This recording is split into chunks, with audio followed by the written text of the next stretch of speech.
This is my buddy Forrest. Say hi, Forrest. I'm Billy Sweet. So we're going to talk about Tenet. Yeah. Are you ready, Forrest? I am ready. Are you fucking ready? I wasn't ready to see the movie, kind of, but I'm ready for the talk about it. So we're going to tell a little bit of a story. So I surprised him for his birthday for a trip to Vegas to go see it. I'm 30 now. And we live in Southern California, so we drove 3.5 hours to go see this movie. That's dedication. I don't give a fuck. We did it. So I want to first talk about the experience we had at the theater going there, because some people are like, what's it like to go to a movie theater, like post like quarantine and all that kind of stuff? So what did you think of like how the overall theater experience was? I thought it was kind of desolate, to be honest, when we went. But I don't know if it's just because we went to a theater that wasn't crowded by any means.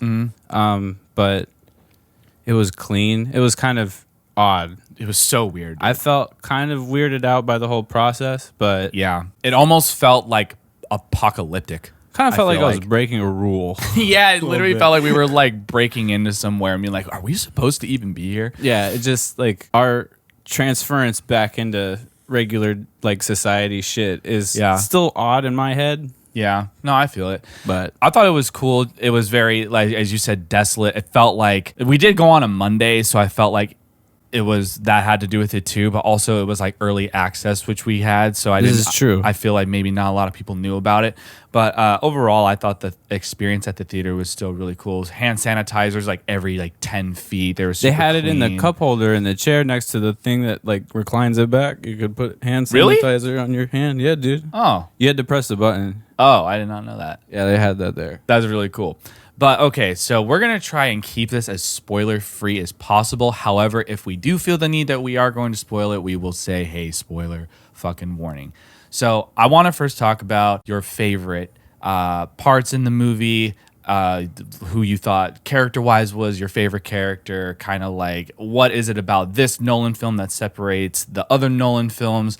Kind of let's just talk about those things first. So I thought my favorite part, spoiler alert, is the part where the building exploded, built itself back together, and then exploded again. Yeah. That was visually marvelous. That was one of the craziest things I've ever seen on screen. You got to think about it. Like in the movie, it's kind of time shifting in itself. So it really puts it in perspective, kind of, you know, the whole plot in itself. It's crazy that the visual effects in this movie are that absurd because it looks real as fuck.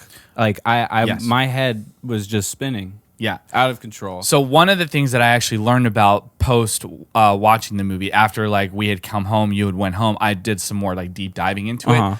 Every single solitary thing minus that scene is real. Okay. So like all of the choreographed fighting, when they're like fighting themselves and backwards and shit, they choreographed it that way. So there wasn't any like post-production like fuckery going on with that. That's wild, dude. And all the parts where you saw like the people, like especially at like the end, when you saw them like going forwards and backwards and stuff, they actually were running backwards. Because my buddy Brian Johnson was a fucking extra in that movie, and he told me he was on the blue team, the inverted people. So he told me, he's like, dude, I literally had to learn how to run backwards. And another thing, when they talked backwards, they actually talked backwards. That's nuts. That's fucking nuts.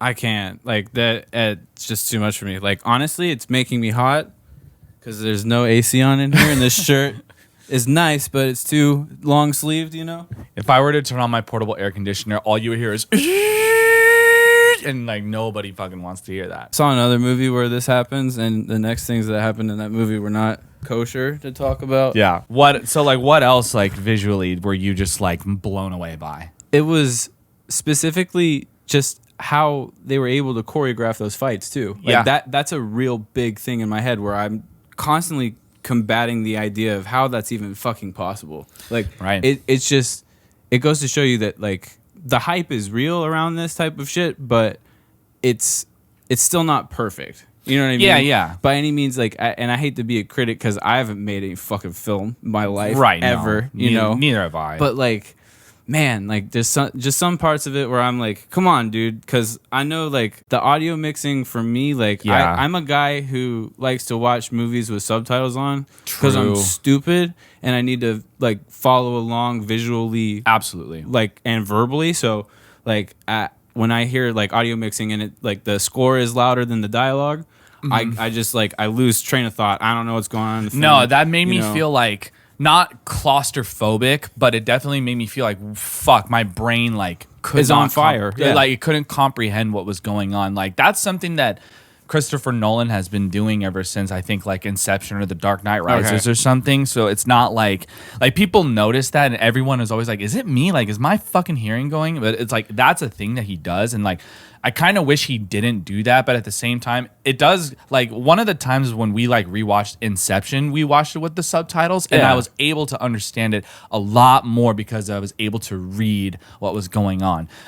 Definitely, when this movie comes to like streaming or like Blu-ray or whatever, I'm definitely for sure gonna watch it with the subtitles at least once. And then that's the other thing too. It's like that's kind of the hot topic for this whole release. You know, like how well is it gonna do in box office? Because you don't know whether or not those numbers are totally going to be affected. So here's the thing. I actually was doing some research on that today because technically speaking today is Labor Day and this goes into its opening weekend box office numbers. So right now, Tenet's estimated budget was $200 million or $250 million. So right now, worldwide release is $150 million. Domestically, it's only at 20. Yeah. So, but that has to, that goes along with like movie theaters completely not being reopened everywhere. Obviously, and people who want to go see the movie will go see it. And obviously $20 million, that's still a lot of people that want to go see it. But if this was a regular release in a non-pandemic time, that number would be so much higher. Yeah. Like we know that for sure. And it's going to be odd to see what the numbers are and coincide with releases like Mulan or, the new Bill and Ted movie. Yeah, exactly. It's all kind of when we're living in this new world. It's definitely going to be a very weird thing that is going to be like the number is not going to be what Nolan wants. Yeah, but at the same time, like he did decide to essentially save this movie for debuting in theaters, so he kind of did it to himself in that way. And like obviously, a Nolan movie has to be experienced in the theater. There is no doubt about it. Like, I mean, dude, I honestly, it's just one of those things where if I was able to watch it at home with the subtitles, I would understand the plot so much better. Absolutely. And it's even, just how it is. Like, I guess, like, oh, well, now Nolan did his old trickerino, so you gotta buy the Blu-ray and watch it at home after watching it in theaters 3 times. Absolutely. And I'm still going to rewatch this movie in theaters. I'm 100% going to go see it again. This movie is a fucking masterpiece to watch in theaters. It's a great film. The wide shots that he has, like, we were saying, like, some of the shots were just, it literally, like, it looks fake, but it's all real. Like, we all know that Nolan is 100%,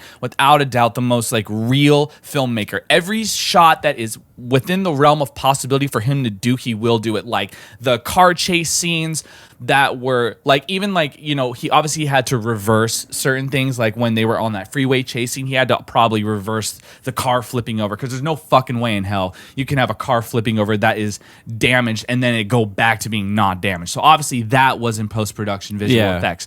But, like, this movie made my fucking brain hurt. After I said after we were getting gas on the way back, literally on my story, I go, Christopher Nolan, my brain fucking hurts. You know what I mean? So let's talk about the cast real quick. We have John David Washington, who is great job. Denzel Washington's fantastic son. Job. Denzel Washington's son did a fantastic job. We got Robert Pattinson, blew me away. Such a great actor. Elizabeth Debicki, forgot how to pronounce her name. Sorry, she was great. And then we had fucking Kenneth Branagh, who was fucking the bad guy. He was amazing. So tell me who stood out to you the most and why. Definitely, I think John's character was super cool because you don't get a whole lot of background at all. No name, It's mysterious as hell. You get the vibe in your head's going like, oh fuck, this is another mind fuck. Like I'm down. I'm signing up for this shit. I don't need to watch Trolls 6 or whatever the fuck else comes out. Like this is what I need. Like let my imagination go crazy. Was that a problem for you that the characters were kind of emotionally disconnected? No, not for me, because you live so much more in the moment. You don't have to really focus so much on backstory. You get what you get, and that's kind of what you have to run off on. I think that in itself, like leaving that imagination up to the viewer, is huge. It's like when you're writing a song or something, you talk about, oh, my life sucks. Well, that's like boring and not creative. Yeah. When it's like the fires on the ships are going crazy. It's like, oh, well, there's a perspective. Everybody's got a different ship in their head. I know it's a bad analogy, but like you kind of get like the whole gist of it, Yeah, absolutely. I think like there are some emotional ties that you can make with some characters, like with Kat, like Elizabeth Debicki's character. Like she like kind of has the most emotional weight in the movie because she like is going through so much shit with her abusive husband being Kenneth Branagh and all that kind of shit. So there's that. Yes. But then like at the very end of the movie, spoiler alert, like at the very end you find out that Robert Pattinson and like John David Washington had this friendship from like multiple time inversions and all that kind of stuff. And like, John David Washington is crying at the end of it because it's like, fuck, we had a friendship and I didn't know about it. So like there's that emotional connection, but that was literally at one of the very last frames of the movie, very last scenes of the movie. It's crazy to think about because it's just like the same kind of imaginative writing that he had for Inception, where it's kind of like, oh yeah, you fuck around with this idea of time. It's a huge thing in my brain that goes crazy, where it's like I don't even know what the fuck is real at this point. Oh like, no, 100%. After watching that film too, it's the same thing. But like with this, you kind of get to see it happen chronologically, but it's so many different levels of time. Like how do we not know which way is forward and backward? Oh, 100%. Like, when you're there in the shit, like it's nuts. Did you ever see Memento? I haven't. Oh my God. Okay. Well, I'm not going to full disclosure. Have not seen. I'm not Memento. going to spoil that movie, but one of the things that is common knowledge with that movie is that there are two timelines. The chronological timeline is one, and then there is a timeline that is going in reverse, and both of the timelines intersect with each other.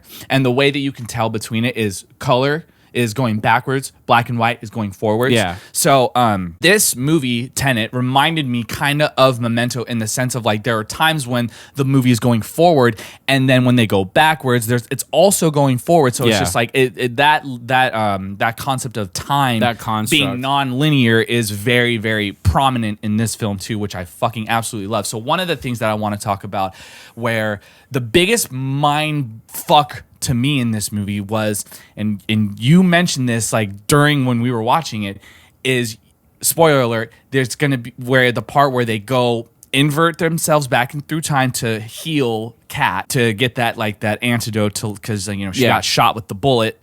And then so when they go back into the scene where the plane crashed into the building, before that you were like, oh my God, they're gonna fight themselves. And I didn't know what you were talking about at first. I'm like, what do you mean? Because it was pretty far before, probably like 10 to 15 minutes before, you're like, oh my God, they're gonna go fight themselves. And I go, what are you talking about? and and I just remember as soon as they got out of that bunker and they see the plane and they go, they're wheeling her on that stretcher, is when I go, oh my God. Yeah. And I'm like, they're gonna fucking fight themselves. And I was just like, and you were just like, yep, I told you that. And I'm like, shh, be quiet. Hold on a minute.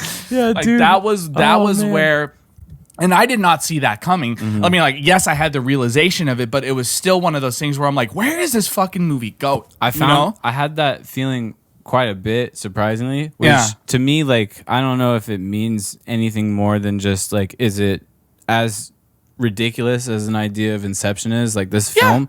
But I gotta tell you, dude, the way that this whole film is shot is mind-blowing. It's absolutely so crazy.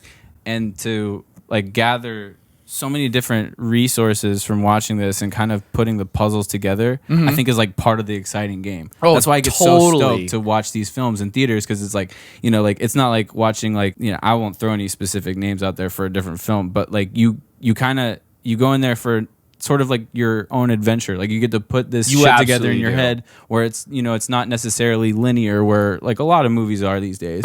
And it's, to me, like it's just so much more exciting. I get there, my brain is on fire watching it. There was another part in the movie where you kind of like realize like going on this adventure with them where you kind of figure out like kind of where the movie's going is in that car chase scene. So, like, you know, when they're going forward in it and that car that is wrecked goes technically in reverse, so it's back to normal. And then when they go back, that's the first scene where you're like, oh shit, okay, so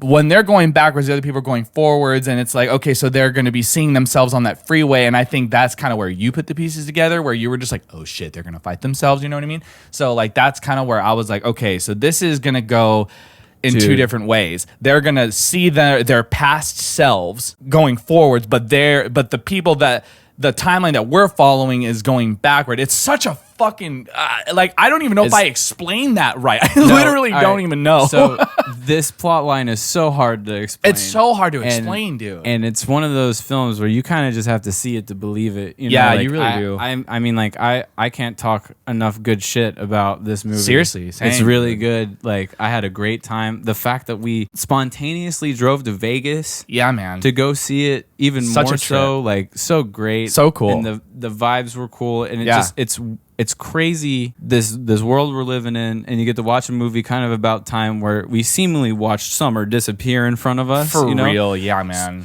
So it's just ingredients in the pot. It made me feel great. I love this film. Yeah. I recommend it to everybody. Their mom. I'm probably maybe not your dog, but for sure, like if he might be interested, who knows? Like in the grand scheme of all the Nolan films that you have seen, where would you put this in? It's hard to tell. Like Tenet was really good. There were, you know, like I'm not going to say this movie was perfect. It did have a little bit of, you know, I don't want to say the story was convoluted, but it kind of was a little bit. Like in the beginning of it, it felt really like a kind of like a clusterfuck a little bit, because it was like they had to go see one person, that had to go see another person, that had to go see another person to go get this thing, to go get in contact with this person. It's like, fucking A, dude, like why? Like that kind of like, it just confused me a lot. And then once it really started to get going, you know, once the plane crash scene happened, that's kind of where for me I was like, okay, now we're really like, now the real meat and potatoes are coming up in the story. So like I will say that the beginning is a little bit confusing. You kind of don't know what's going on, where it's going to go, but once that plane crash scene happens, that's kind of where the movie starts to really pick up. It clicks a little bit. And it's crazy because when I first saw the trailers, like I saw it with that plane crash too, you know. Yes. It's like, why the fuck would they show that? Like it's like Absolutely. That looks like the most pivotal part of the film. And I was like, whoa. After seeing it, I was like, oh, yeah, I'm fucking wrong. Holy shit. Yeah, absolutely. Now, I will say this. There is a movie reviewer that I watched who reviewed the movie a few days ago that was telling kind of like this trailer misled you into what this movie is. And I don't want to say that that's true. There were a lot of things in the trailer that were not shown, and I'm very thankful for that. But let's put it into perspective. What if the trailer did not say anything about inversion? Like, what if the marketing for this movie was like, oh, this is like a Christopher Nolan version of James Bond. This is an espionage film. Honestly, it would just kind of like seem like something like Bourne Identity. Exactly. So it kind of like having that small amount of the plot, or like where it kind of it feeds you a little tiny bit, I think is really good, because it drew me in, and like 100%. I might be biased by any means, but like I really like, I was looking forward to this film for such a long time. So when I see the trailer like that and it's kind of a whole bunch of action, I'm like, why the fuck are they showing all the good parts?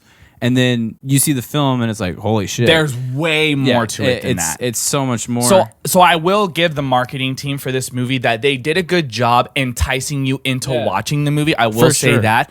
They showed enough good shit to be like, I fucking want to see that. Yeah. But there's definitely some parts where, like, in hindsight, like, I kind of am like, if they wouldn't have said the word inversion and then showed certain parts of the inversion, being like, oh, okay, like, this is just a regular spy film. And then imagine going into that movie not knowing they're going to talk about inversion and seeing all those visuals. Your brain already was going to explode anyways, but that would have just been like, your whole body would have just fucking melted. Dude. Yeah. Like, imagine that.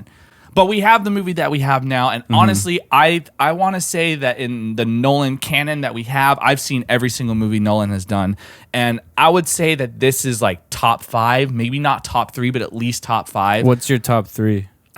Is The Dark Knight, Inception, and Memento. Okay. Definitely, you know, every movie he's done is amazing. And a lot of movies are super underrated. Like, I feel like The Prestige doesn't get talked about much. That's number 4. Ooh. Oh, sorry. Yeah, that's good. number 4 for me. That movie is fucking unbelievable. And then number 5 is I would probably say like maybe Tenet then.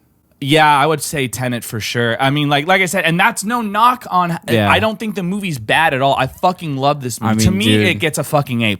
Like, this movie is so hard amazing. It's hard to rank his films, dude, because like Interstellar too. Like, Interstellar was good, but honestly, like to me, but like it's all like, you know, it's all biased. It's all subjective. Yeah. It's all perspective. Yeah, too. whatever. You know, like words are words. Objective, subjective, whatever the fuck. I don't know.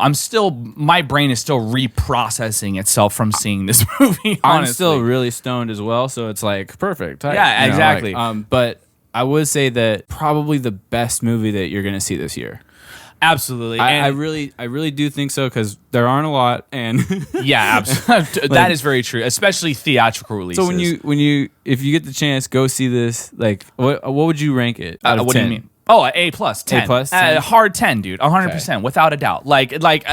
I will say, like, despite its convoluted beginning, I can honestly see past that. I honestly can forget about it. As soon as Robert Pattinson comes on screen, I'm like, I don't give a fuck anymore, dude. This is awesome. It's so good. Yeah, he's just like his whole career is just fucking 180. It's skyrocketing, dude. He's doing such a killer What about job. you? What if you gave it a grade out of 10? What are you giving it? Probably maybe like a 8.5, 9. Like close to 10. It's good. It's passing. I love the film. It's Absolutely. incredible. I don't have enough good words to say about it. You know, it's great. There's just like certain things where, you know, I've missed a couple of the connections. For sure. example, like when the score goes over the dialogue. Absolutely. I hate fucking being critical about shit like this, but I lost so much content of dialogue. Absolutely. Where it's like, fuck, like I gotta watch this again. Absolutely. And that's fine, because I know what that means, because we don't have I know if this was a regular release and we were able to go see this film every day, me and you would have already seen it at least 6 times in the theaters. 3 for sure. I probably would have saw it 6, because you know,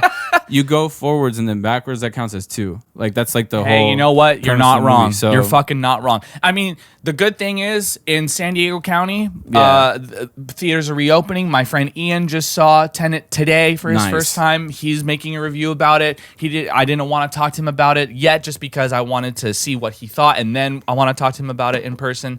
But definitely, if you have the chance to go see this in the drive-in, if there's a local theater open in your area, please go support this movie. I really want Nolan to succeed. He obviously will, but given the time that we're in, he definitely needs the support and our money to keep making movies, because with what's going on right now, who fucking knows when production is going to start for any new movies. And I definitely want him to be able to still make movies, you know, even if that means he has to take a lot of money out of his pocket so that we can sell one of his Lambos, whatever, whatever, so that we can get it on VOD at least, like, in the future. Fine, whatever, it doesn't matter to me. But if you have the ability to go see it in the theaters, please do. It's a masterful experience. See it in IMAX. We should definitely go see it in IMAX. We should see the movie, but only if you don't have a fever. You know, yes, be safe cough, going out there. You know, I mean, I'm just saying, dude, it's probably smart to not go see a movie if you don't feel good. Yeah, if you don't want to go see it, don't. But obviously, stay off the internet. Like, if you want to stick it to the man, you could, you know, maybe like